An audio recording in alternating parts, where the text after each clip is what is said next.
नमस्कार दोस्तों, कैसे हैं आप सब? आई होप आप सब बहुत ही अच्छे होंगे और बहुत ही मस्त होंगे। आप सभी का स्वागत है सब्जेक्टिव के महातांडव सीरीज में।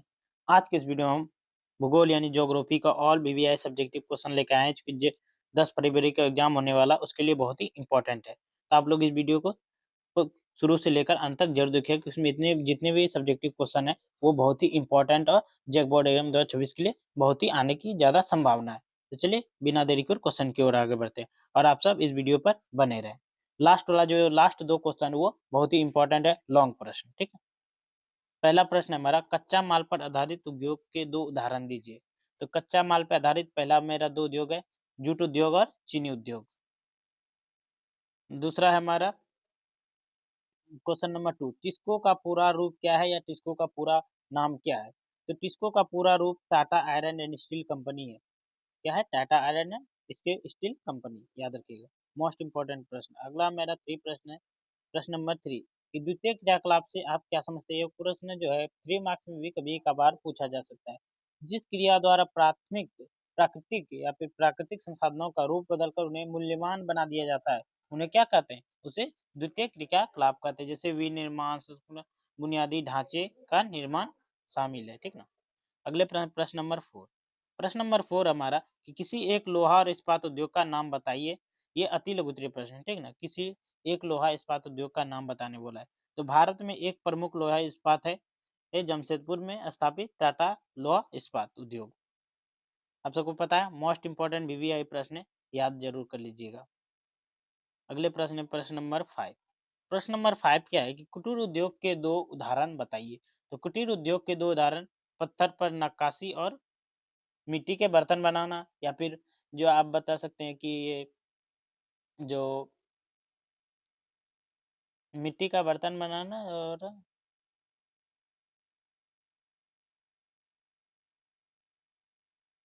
तो ये थे very short important very short MCQ. ये थे वेरी शॉर्ट क्वेश्चन, जो कि आप सबको बहुत ही हेल्पफुल होगा जैक बोर्ड एग्जाम 2024 के लिए, ठीक ना? अब हम अति लघु उत्तरीय सॉरी लघु उत्तरीय प्रश्न देखने वाले, शॉर्ट टाइप क्वेश्चन। तो आप लोग इसको बड़ी अच्छा से देखिएगा, स्किप मत कीजिएगा। तो चलिए बिना देरी के क्वेश्चन। पहला प्रश्न है हमारा, लौह इस्पात उद्योग को आधारभूत उद्योग क्यों कहा जाता है? ये क्वेश्चन जो है 2024 में पूछा गया था। मोस्ट वीवीआई प्रश्न है, ठीक ना? लौह इस्पात उद्योग को आधारभूत उद्योग क्यों कहा जाता है? तो चलिए इसका जो आंसर है बहुत ही आसान भाषा में देखते हैं। तो लौह इस्पात उद्योग को आधारभूत उद्योग इसलिए कहा जाता है क्योंकि इसके उत्पादों का उपयोग अन्य सभी उद्योगों में किया जाता है, जैसे कि मशीन, औजार, रेल, जहाज, वाहन, भवन निर्माण में सभी में क्या है, लोहा इस्पात का से ही बनता है, इसका जरूरत पड़ता है। भारी एवं हल्के उद्योग का विकास इसी पर निर्भर करता है, इसलिए इसे क्या आधारभूत उद्योग कहा जाता है। आई होप आप समझ गए। अगले प्रश्न है प्रश्न नंबर 2। प्रश्न नंबर 2 भी मोस्ट वीवीआई है, कि स्वामित्व के आधार पर उद्योगों का वर्गीकरण। मोस्ट इंपोर्टेंट प्रश्न है, बहुत ही अधिक चांस है कि आ सकता है। तो चलिए इसका उत्तर जो है आसान भाषा में और सरल एकदम इजी लैंग्वेज में बताते हैं। तो चलिए इसका उत्तर जो है, कि स्वामित्व के आधार पर उद्योगों को 3 वर्गों में बांटा गया है। कितने? 3 वर्ग में। चलिए कौन-कौन सा है? पहला है सार्वजनिक क्षेत्र, जो सरकार के स्वामित्व या नियंत्रण में होता है, क्या उसे क्या कहते हैं? सार्वजनिक क्षेत्र या सार्वजनिक क्षेत्र उद्योग कहते हैं। दूसरा है निजी क्षेत्र के उद्योग, जिनका स्वामित्व व्यक्तियों या निजी संपत्तियों से के पास होता है। जैसे किसी को वैसा क्षेत्र जिसका में एक मालिक हो, उसे क्या कहते हैं? निजी क्षेत्र। उसके बाद है संयुक्त क्षेत्र उद्योग, जिनका की संचालन सरकार और निजी क्षेत्रों के ने मिलकर करते हैं। जैसे कि कोई आधा सरकारी है और आधा प्राइवेट, उनको क्या कहते हैं? संयुक्त क्षेत्र, जिसमें कि सबका अधिकार हो, ठीक ना? सरकार भी और जो है निजी क्षेत्र है उसका भी। आई होप आप समझ गए होंगे। अगला प्रश्न है प्रश्न नंबर 3। ये तो मोस्ट इंपोर्टेंट प्रश्न है, वायु परिवहन से क्या समझते हैं? मोस्ट वीवीआई प्रश्न है, ठीक है? तो चलिए वायु परिवहन के लाभ और दोष को लिखना है, ठीक ना? लाभ दोष, यदि एग्जाम में लाभ पूछे तो लाभ लीजिएगा, दोष का मतलब हानि होता है, याद रखिएगा, हानि। हानि पूछे तो हानि लिख दीजिएगा, या दोनों पूछे तो दोनों, दोनों पूछेगा तो 5 नंबर में पूछेगा, ठीक ना? तो चलिए इसका आंसर जो है बहुत आसान भाषा में देखते हैं। वायु परिवहन सबसे तेज साधन है, इसका प्रयोग करके किसी भी स्थान का क्या लगभग 35 घंटे में पहुंचा जा सकता है। दूसरा है दुर्गम और कठिन इलाकों में भी आवागमन के लिए क्या सुनिश्चित करता है, वहां पे जा सकता है। अगला है हमारा 3, युद्ध के समय वायुयान देश की ताकत और रणनीति के लिए क्या है? महत्वपूर्ण माना जाता है। ये इनका क्या है, लाभ है, ये फायदा है। अब इसका देख लेते हैं, हानि क्या है, यानी दोष। हानि, वायु परिवहन काफ़ी क्या है, महँगा होता है। हाँ, तो ये महँगा है ही। इसका प्रयोग सभी वर्गों के लोग नहीं कर पाते हैं, जिसके पास कम पैसा, जिसके पास ज़्यादा पैसा वही कर पाता है। जैसे अभी तक हम नहीं जा पाए। खराब मौसम में यह उपलब्ध नहीं रहता है। था हमारा द इसमें दुर्घटना और अपहरण जैसी घटनाएँ की संभावना रहती है। अगला अब मोस्ट इम्पोर्टेंट हमारा प्रश्न है कि ट्रांस सिबेरिया रेल मार्ग से क्या लाभ हुए? मोस्ट इम्पोर्टेंट वीवीआई प्रश्न है, ठीक है? तो चलिए इसका जो उत्तर है बहुत ही आसान भाषा में देते हैं। उत्तर, ट्रांस सिबेरिया रेल मार्ग का निर्माण प्रशासनिक और सैनिक आवश्यकताओं को पूरा करने के लिए किया गया था। बाद में इसका व्यापारिक और आर्थिक महत्व बढ़ा। ट्रांस सिबेरिया जो रेल मार्ग है, इसका जो निर्माण था किस लिए किया था? तो प्रशासनिक और सैनिक आवश्यकता को पूरी करने के लिए। लेकिन बाद में क्या हुआ? इनका व्यापारिक और आर्थिक के महत्व बढ़ गया। इससे रेल मार्ग के निर्माण से इस रेल मार्ग के निर्माण से क्या हुआ? इस समूचे रूस और साइबेरिया का क्या हुआ? विकास हुआ। अगला तीसरा पॉइंट हमारा, साइबेरिया अपने वन, खनिज, कृषि, पशु साधन के कारण रूस का खजाना कहलाने लगा। साइबेरिया क्या है? अपने वन, खनिज, कृषि और पशु साधन के कारण क्या हुआ? रूस का क्या खजाना कहलाने लगा। चौथा पॉइंट है हमारा कि इस मार्ग के कारण साइबेरिया के उद्योगों का क्या हुआ? तेजी से विकास हुआ।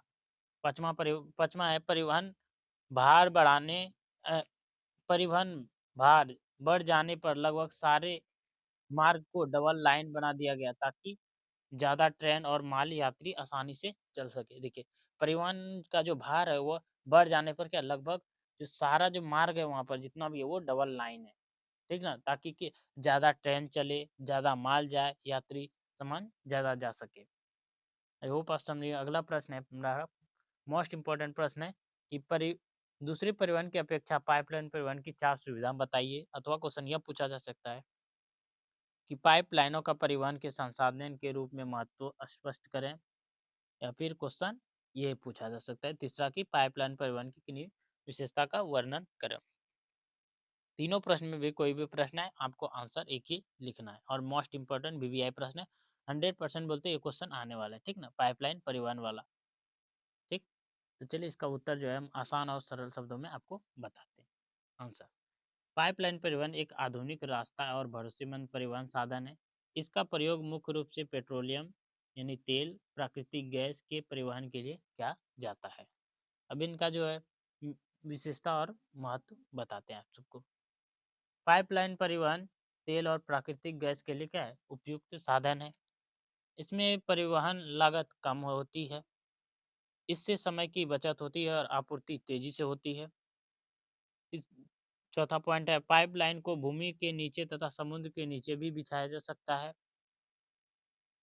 पांचवा पॉइंट है, इससे लगातार और बिना रुकावट की क्या आपूर्ति होती रहती है। छठा है हमारा, इसमें माल चढ़ाने या उतारने का कोई परेशानी नहीं है।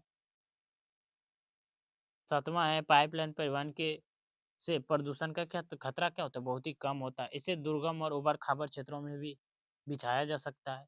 ये इनका क्या है? विशेषता है। आप सब, आई होप आप सब बहुत ही अच्छे से समझ गए होंगे। आप सब एक बार नोट डाउन जरूर कीजिएगा, मेरा बात मानिए, एक बार नोट डाउन जरूर कीजिएगा, ठीक है। अगला हमारा प्रश्न नंबर 6, विश्व में उद्योगों को प्रभावित करने वाले कारकों का विवरण दीजिए। क्वेश्चन ये, या फिर क्वेश्चन यह पूछा जा सकता है कि उद्योग को प्रागत अवस्थिति को प्रभावित करने वाले आवश्यक कारकों का व्याख्या करें, या फिर क्वेश्चन यह पूछा जा सकता है कि निर्माण उद्योग के स्थानीयकरण को प्रभावित करने वाले कारकों की वर्णन करें। तीनों प्रश्न एक वो एक भी प्रश्न आए, आप सब आंसर एक ही लिखना है। मोस्ट इंपॉर्टेंट क्वेश्चन है ये 2026 का, ठीक ना? ये दो जो प्रश्न हम बताएं इससे पहले वाला पाइपलाइन परिवहन और ये बहुत ही इंपॉर्टेंट मस्ट इंपॉर्टेंट है, तो आप सब याद जरूर कीजिएगा। तो चलिए इसका उत्तर आसान और इजी लैंग्वेज में आपको बताते हैं। उद्योग की परंपरागत स्वास्थ्य लिखा गया, व्यवस्था को प्रभावित करने वाले अवस्था को प्रभावित करने वाले निम्नलिखित कारक अवस्था, ये लिखना है, ठीक। अवस्था को प्रभावित करने वाले निम्नलिखित कारक है। तो चलिए कौन कौन सा है? पहला, श्रम की उपलब्धता। उद्योग वहीं स्थापित होते हैं जहाँ के कुशल श्रमिक अधिक जनसंख्या में अधिक संख्या में आसानी से उपलब्ध हो। उदाहरण के लिए भारत से सूरत शहर कुशल कारीगरी मिलने के कारण वहाँ क्या है? हीरा उद्योग विकसित हुआ है। अगला हमारा प्रबंधन की उपलब्धता। उद्योग को सही ढंग से चलाने के लिए काम संभालने वाला समझदार लोग जरूरी होते हैं। इसलिए उद्योग ऐसे स्थानों पर लगाए जाते हैं जहां रहने आने और दूसरी जगह से सुविधाएं अच्छी हो। तीसरा है पूंजी। ठीक, उद्योग के लिए धन बहुत ही क्या है, आवश्यक है। जिन स्थानों पर बैंक, ऋण और वित्तीय सुविधाएं अच्छी होती है वहाँ क्या उद्योग स्थापित होते हैं। अ, चौथा है हमारा कच्चे माल का उद्योग। कच्चे माल उद्योग की स्थापना वहाँ कच्चे माल की उपलब्धता बहुत ही क्या है, महत्वपूर्ण है। उदाहरण के लिए फल डिब्बा उद्योग फलों के उत्पादन क्षेत्र के आसपास लगाए जाते हैं।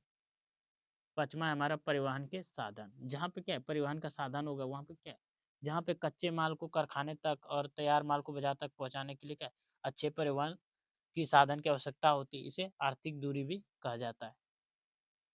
अगला है हमारा छठा की ऊर्जा स्रोत। ठीक ना, अधिकांश उद्योग में बिजली, कोयला, पेट्रोलियम आदि ऊर्जा की जरूरत होती है।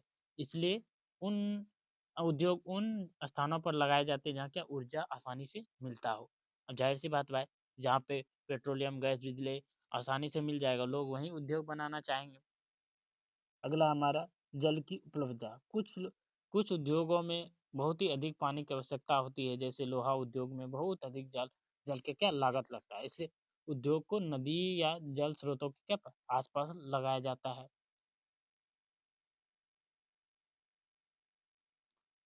अगला हमारा है पॉइंट नंबर 18। तो अगला पॉइंट है पॉइंट नंबर 8। किसी क्षेत्र का जलवायु, प्राकृतिक वातावरण भी उद्योगों को प्रभावित करता है। उदाहरण के लिए अमेरिका में वायुयान उद्योग गर्म जलवायु वाले क्षेत्रों में क्या लगाया जाता है, जिससे कम खर्चा होता है। अगला पॉइंट हमारा औद्योगिक जड़त्व। ठीक ना, जहाँ पहले से सड़क, रेल मार्ग, बिजली, बैंक और अन्य सुविधाएं मौजूद होती है वहाँ क्या नए उद्योग लगना आसान होता है। ठीक? 10वां नंबर हमारा सरकारी नीति। सरकारी की नीति, सहायता और स्थिति राजनीतिक वातावरण उद्योगों को आकर्षित करता है। जहाँ राजनीतिक स्थिरता अस्थिरता होती है वहाँ उद्योग कम विकसित होते हैं। अब ये 10 पॉइंट लिखा है आपको, जो पॉइंट है 6-7 याद रख लीजिए, 5 नंबर में आए आप वो लिख दीजिएगा, आपको फुल में फुल मार्क्स मिल जाएगा। तो आप सब बताइएगा कि यह वीडियो जो है आपको कैसा लगा। अगर आप सबको यह वीडियो अच्छा लगा तो वीडियो को लाइक करके चैनल को सब्सक्राइब जरूर कीजिएगा। मिलते हैं अगले वीडियो में। जय हिंद, जय भारत। और दूसरा वीडियो हमारा आने वाला है हिस्ट्री का सेट 3, तो आपको लोग उसको देखना ना भूलिएगा। चलिए मिलते हैं अगली वीडियो में। जय हिंद, जय भारत।